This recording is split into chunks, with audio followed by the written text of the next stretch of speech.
नमस्कार दोस्तों, मैं आदित्य वैभव करता हूं आप सभी लोगों का स्वागत आपके अपने चैनल बीपीएससी उत्कर्ष पे। तो दोस्तों, आप सब लोगों ने अपना भरपूर प्यार दिया हमारे पिछले वीडियो में, जिसमें मैंने बताया था कि 70वीं बीपीएससी के लिए विथ प्रूफ 69 बीपीएससी में ज्योग्राफी के क्वेश्चन कहां से आए। और उसी प्यार के बाद आज उस कड़ी का दूसरा वीडियो आप सबके समक्ष में ला रहा हूं, जिसमें मैं विथ प्रूफ बताने वाला हूं कि 69 बीपीएससी में साइंस के क्वेश्चन आखिर कहां से आए। तो दोस्तों, पिछले साल का जो ट्रेंड था साइंस का, वो काफी सरप्राइजिंगली था, क्योंकि अमूमन अगर हम लोग बात करते हैं बीपीएससी एग्जाम और साइंस की, तो तकरीबन 25 से 30 क्वेश्चन साइंस से पूछ लिए जाते हैं, और जिसमें से majority of questions were asked from biology, यानी कि ज्यादातर क्वेश्चंस बायोलॉजी से पूछे जाते हैं। लेकिन पिछले साल के ट्रेंड ने सबको हिला के रख दिया। वो कहते हैं ना, हिला डाला ना, तो वैसा ही कुछ हिला के रख दिया।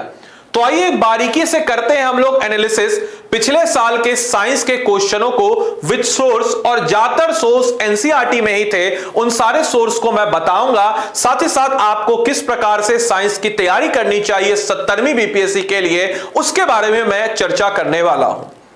तो इस वीडियो को सारे के सारे बच्चे अंत तक जरूर देखिएगा, क्योंकि अंत तक जब आप देखिएगा तभी आप इसको कंक्लूड कर पाइएगा। और मैं आप सबसे कहूंगा कि एक बार कॉपी कलम लेकर के बैठ जाएं और मेरे साथ आप भी एनालिसिस करते रहें। प्रीवियस ईयर क्वेश्चन के पेपर को अपने फोन पे या टैबलेट पे या फिर अपने लैपटॉप पे खोल करके, जो भी आपके माध्यम के हो, क्योंकि नंबर मैं मेंशन करूंगा। और ग्रुप ए के सेट का मैंने इस्तेमाल किया, क्योंकि ऑफिशियल वेबसाइट पे बीपीएससी के पिछले साल के क्वेश्चन का ग्रुप ए ही दिया गया है, तो इसलिए आइए सबसे पहले अगर हम लोग बात करते हैं 69 बीपीएससी में साइंस के टोटल 17 क्वेश्चन आए थे।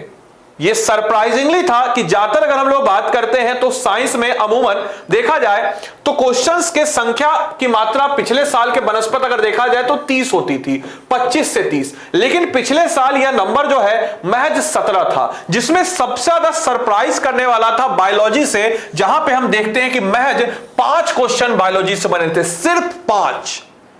और फिजिक्स से 5, और केमिस्ट्री जो कि सबसे अमूमन होता था, बायोलॉजी से सबसे ज्यादा क्वेश्चन, फिजिक्स से उसके बाद और केमिस्ट्री से उसके बाद। लेकिन पिछले बार उल्टा हो गया, केमिस्ट्री से सबसे ज्यादा क्वेश्चन बने, फिजिक्स से दूसरे नंबर पे और बायोलॉजी से तीसरे नंबर पे क्वेश्चन बने। और पिछले बार करंट से, टेक्नोलॉजी पॉइंट ऑफ व्यू से भी क्वेश्चंस काफी पूछे गए। तो आइए जरा सबसे पहले हम लोग एनालाइज करते हैं कि फिजिक्स के 5 क्वेश्चन कहां से पूछे गए, क्या है उनके सोर्स।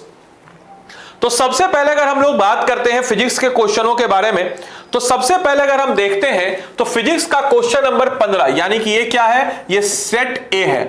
सेट ए का क्वेश्चन नंबर 15 अगर आप देखिएगा अपने नोटबुक पे, अपने क्वेश्चन पेपर में पिछले साल का, the image form by concave mirror, जो कनकेव मिरर के द्वारा इमेज फॉर्म किया जाता है वो रियल है, इन्वर्टेड है, और साथ ही साथ आपको बताते चले सेम साइज का है दैट ऑफ ऑब्जेक्ट। तो the position of object should be, तो ऑब्जेक्ट का पोजीशन क्या होगा, ये सीधे सीधे एनसीईआरटी से क्वेश्चन पूछा गया है। क्लास एनसीईआरटी क्लास 10th का पेज नंबर 138 में यह चार्ट दिया गया है। इस चार्ट में आप देख करके देख सकते हैं कि रियल और इन्वर्टेड इमेज हो, सेम साइज का हो, तो कहां होगा, सेंटर ऑफ कर्वेचर में होगा। तो at the centre of curvature इस प्रश्न का सही उत्तर हो जाएगा। सीधा सीधा एनसीईआरटी के क्लास 10th के पेज नंबर 138 में यह चार्ट दिया गया। आप इस चार्ट से इस क्वेश्चन को देख करके मिला सकते हैं। देखिए एनसीईआरटी कितना महत्वपूर्ण है हमारे लिए। नेक्स्ट क्वेश्चन जो फिजिक्स का पूछा गया है, a photoelectric cell is a device, a photoelectric cell is a device which, photoelectric cell एक डिवाइस होती है जो क्या करती है, इसका आंसर है convert light energy into electrical energy. Photo मतलब क्या होता है, लाइट होता है। ये तो थोड़ा कॉमन सेंस भी लगाते तो आप कर देते, इनटू इलेक्ट्रिकल एनर्जी। ये वैसे सोर्स अगर देखा जाए तो experiment study of photo electric source, ये क्लास 12 के चैप्टर नंबर 11 में क्लास 12 के दिया गया है। लेकिन इस कॉमन सेंस भी अगर आप लगाते तो इस क्वेश्चन का आंसर आप पिछले साल कर सकते थे। लेकिन आपको देखना है कि एनसीईआरटी अब क्लास 12 से भी पूछा जा रहा है। नेक्स्ट क्वेश्चन देखें। नेक्स्ट क्वेश्चन है the two objects of different masses falling freely near the surface of moon would question आपसे पूछा जा रहा है तो सीधा एनसीईआरटी से उठा लिया गया क्वेश्चन। चैप्टर नंबर 10 का ग्रेविटेशन का एक एनसीईआरटी का आता है जिसको हम कहते हैं एनसीईआरटी एग्जाम्पलर, जो कि क्लास चैप्टर नंबर 10 है, ध्यान रखिएगा चैप्टर नंबर 10 है क्लास 9th का एनसीईआरटी एग्जाम्पलर। ये अमूमन बच्चे नहीं पढ़ते लेकिन इसमें एमसीक्यू रहता है, इसमें क्वेश्चंस रहते हैं। इसका पहला ही क्वेश्चन है ग्रेविटेशन का, देखिए एकदम एज इट इज एनसीईआरटी से उठा करके छाप दिया है आयोग ने। Two object of different mass falling freely, देखिए ध्यान से, falling freely near the surface of moon would have same velocity at instant, क्या हो जाएगा, have same velocity at any instant, तो इसका आंसर सी हो जाएगा। और देख सकते हैं आप एनसीईआरटी से एज इट इज क्वेश्चन को छाप दिया गया है आयोग के द्वारा। देख रहे हैं अब आयोग क्वेश्चंस अपने कैसे बना रहा है, एनसीईआरटी से किस प्रकार से बना रहा है, विद प्रूफ आपको बता रहा हूं। तो अगर वीडियो पसंद आ रही हो तो वीडियो को लाइक जरूर कीजिएगा, साथ ही साथ दोस्तों के साथ शेयर, और चैनल पर नए हैं तो चैनल को बिल्कुल सब्सक्राइब कीजिएगा। नेक्स्ट क्वेश्चन देखिए, N AC current can be produced by, यानी कि अल्टरनेटिंग करंट को हम कैसे प्रोड्यूस करते हैं, ठीक है, तो बाय डायनेमो हो जाएगा। इसका भी एनसीईआरटी से क्लास 10th की एनसीईआरटी में चैप्टर नंबर 11 और 12 डायरेक्टली क्वेश्चन नहीं है लेकिन एप्लीकेशन बेस्ड क्वेश्चन। अगर आपने टॉपिक को पढ़ा है तो आप देख सकते हैं कि मैग्नेटिक फील्ड और साथ ही साथ इलेक्ट्रिक करंट क्लास 10th का, तो आप आसानी से इस क्वेश्चन को सॉल्व कर सकते हैं एप्लीकेशन के माध्यम से। तो एसी करंट जो है यह प्रोड्यूस कैसे होता है, थ्रू डायनेमो, इस बात को ध्यान रखना है, और यह भी क्वेश्चन एनसीईआरटी से ही पूछा गया है। इसके बाद करंट डेंसिटी, अमूमन स्केलर वेक्टर से क्वेश्चन आते हैं लेकिन आसान क्वेश्चन आते हैं, लेकिन पिछले बार जो स्केलर वेक्टर से क्वेश्चन आए थे पसीने छुटाने वाले क्वेश्चन आए थे, बहुत मुश्किल क्वेश्चन है, फैक्चुअल क्वेश्चन है। इसका जिक्र ना तो एनसीईआरटी में है, इसका जिक्र हमें एनसीईआरटी में नजर नहीं आता। मैंने बहुत इसको ढूंढने की कोशिश की एनसीईआरटी में, लेकिन मुझे एनसीईआरटी में इसका सोर्स नजर नहीं आता है। तो इसका सोर्स मुझे कहां से नजर आया, तो ये सोर्स मुझे नजर आया लूसेंट साइंस की, लूसेंट किताब नहीं, लूसेंट की अलग से साइंस की पुस्तक आती है, वहां पे इसका सोर्स मुझे नजर आता है कि करंट डेंसिटी क्या है, एक वेक्टर क्वांटिटी है। तो एक क्वेश्चन हमारे लूसेंट साइंस से आ रहा है, एक क्वेश्चन जो है एनसीईआरटी से हमारा नहीं आया है पिछले साल। आइए अगले क्वेश्चन की तरफ बढ़ते हैं। तो इस प्रकार से हमने 5 क्वेश्चन फिजिक्स के देख लिए। 5 क्वेश्चन में से फिजिक्स के अगर हम इसको एनालिसिस करें, आप भी मेरे साथ एनालिसिस कीजिए। अगर 5 क्वेश्चन में से फिजिक्स के 4 क्वेश्चन एनसीईआरटी से आ रहे हैं तो लिखिएगा फिजिक्स से, ध्यान रखना है, फिजिक्स से 4 क्वेश्चन एनसीईआरटी से आ रहे हैं और एक क्वेश्चन किससे आ रहे हैं, तो लूसेंट साइंस से एक क्वेश्चन आ रहे हैं। अब आइए केमिस्ट्री का करते हैं एनालिसिस, जो कि पिछले बार का सबसे बड़ा पोर्शन हमारे एग्जाम के लिए था। पहला क्वेश्चन केमिस्ट्री का जो पिछले बार बना था वो क्या था, वो तो बड़ा आसान सा था, प्रीवियस ईयर क्वेश्चन ही था, बीपीएससी ने कई बार इसको पूछ रखा है तो इसमें ज्यादा एनालिसिस करने का जरूरत नहीं है। क्या है, what is the fibre used to make a bulletproof jacket, तो केवलार हो जाएगा। ये तो प्रीवियस ईयर क्वेश्चन का है तो इसमें ज्यादा माथापच्ची करना नहीं है, यह एनसीईआरटी में भी है, लूसेंट में भी है, कोई भी किताब आप पढ़िएगा प्रीवियस ईयर क्वेश्चन है, इसमें आपको मौजूद नजर आ जाता है। तो सोर्स क्या है, प्रीवियस ईयर क्वेश्चन है। अगला, in the context of lab grown diamond LDG, what is the use as a diamond seed?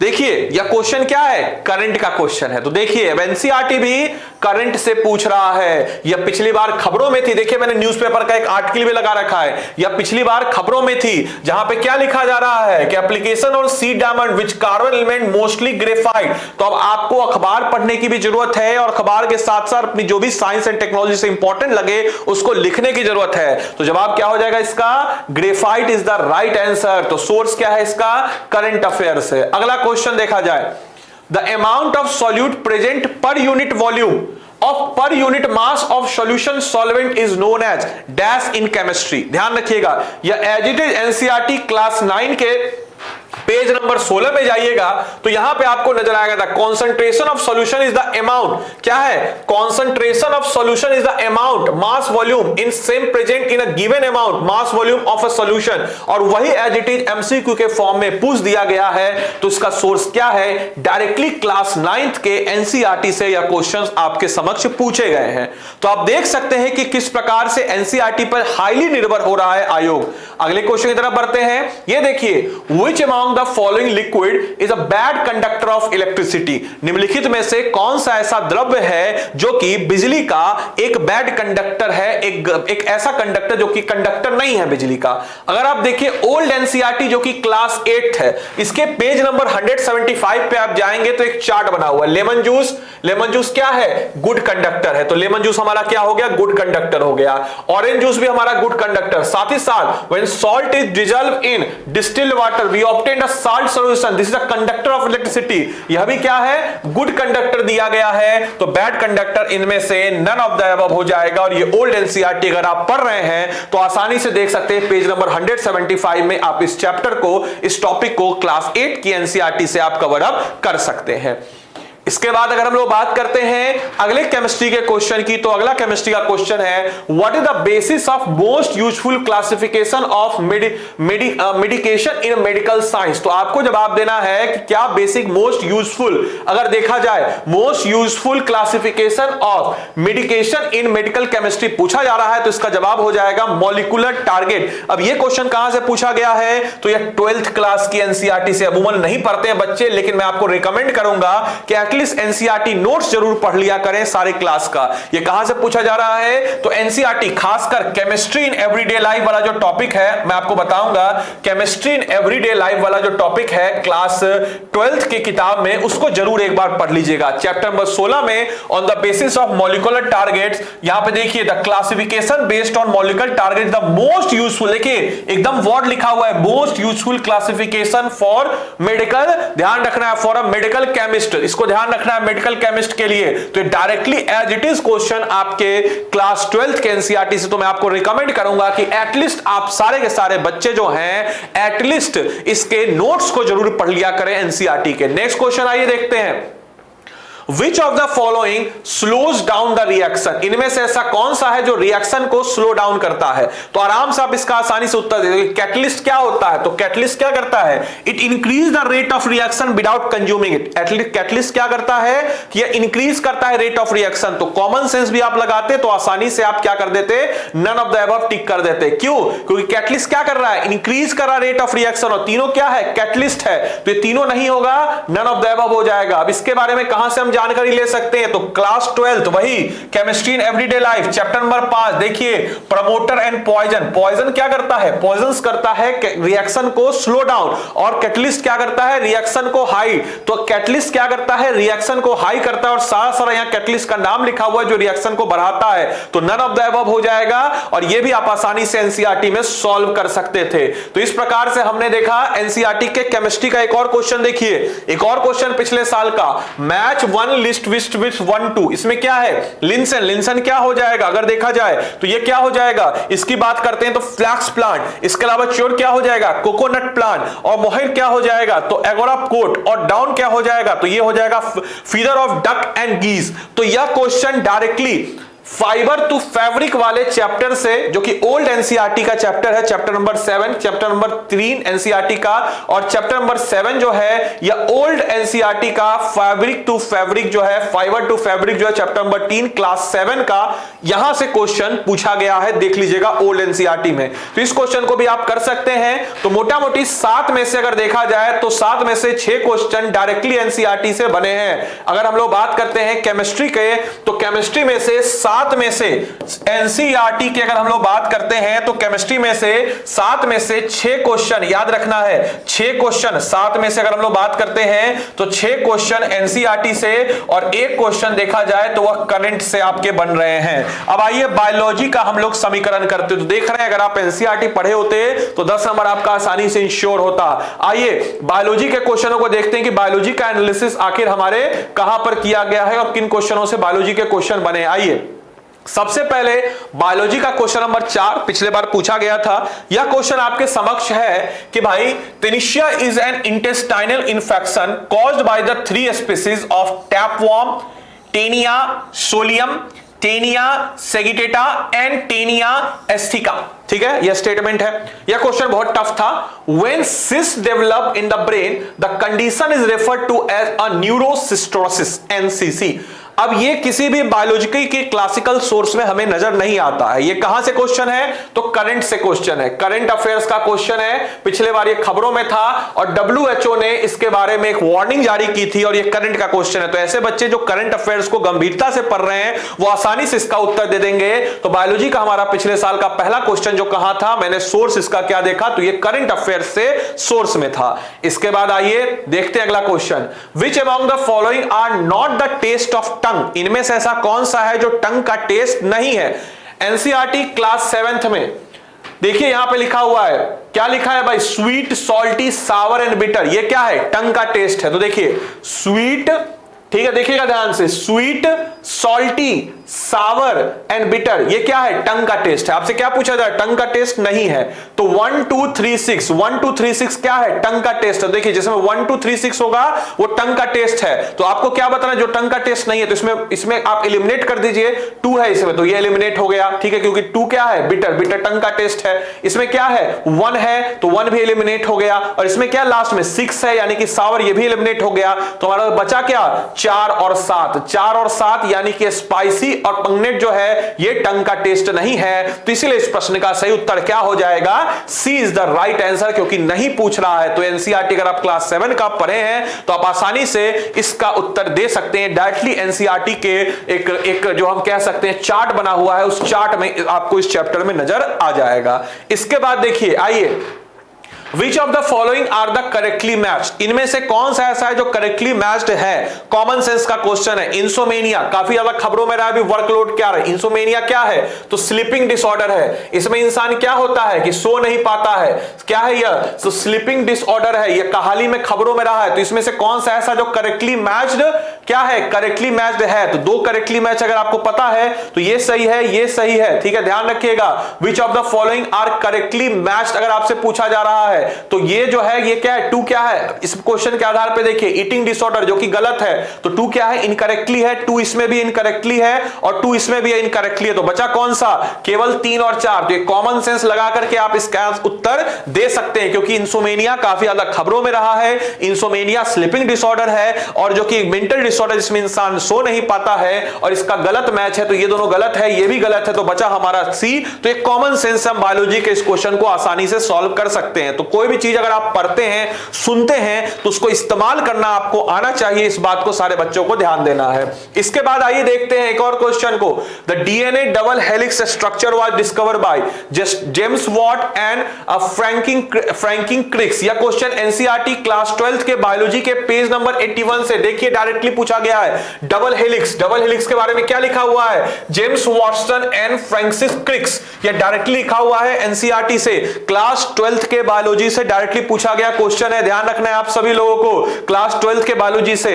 अब आइए हम लोग अगर बात करते हैं, एक और क्वेश्चन बचा है, सेंट्रल नर्वस सिस्टम वाला एक क्वेश्चन शायद बचा हुआ है मेरे हिसाब से। एक सेंट्रल नर्वस सिस्टम वाला भी क्वेश्चन था, ठीक है। ये रहा क्वेश्चन। ये देखिए ध्यान से, input and output nerves meet at, यानी कि इनपुट एंड आउटपुट नर्व्स कहां मिलते हैं? तो एनसीईआरटी के क्लास 10th का चैप्टर नंबर 6 जिसका नाम है कंट्रोल एंड कोऑर्डिनेशन। इसमें देखिए brain and spinal cord constitute the central nervous system, यहां पे मिल रहे हैं। तो कहां पे मिल रहे हैं? CNS, central nervous system. तो इनपुट एंड आउटपुट नर्व्स कहां मिल रहे हैं? तो सेंट्रल नर्वस सिस्टम। ये भी आपके किसके है? तो एनसीईआरटी से क्वेश्चन पूछा गया है। तो आइए जरा बायोलॉजी को एनालिसिस करते हैं। तो बायोलॉजी के 5 क्वेश्चंस में से 4 क्वेश्चन, ध्यान रखना है, 4 क्वेश्चन एनसीईआरटी से है, 1 करंट से है। तो मोटा मोटी देखा जाए तो 6 4 10 5 15 17 क्वेश्चंस में से हमारे 15 क्वेश्चंस जो हैं यह एनसीईआरटी से बन रहे हैं। और साथ ही साथ जो बच्चा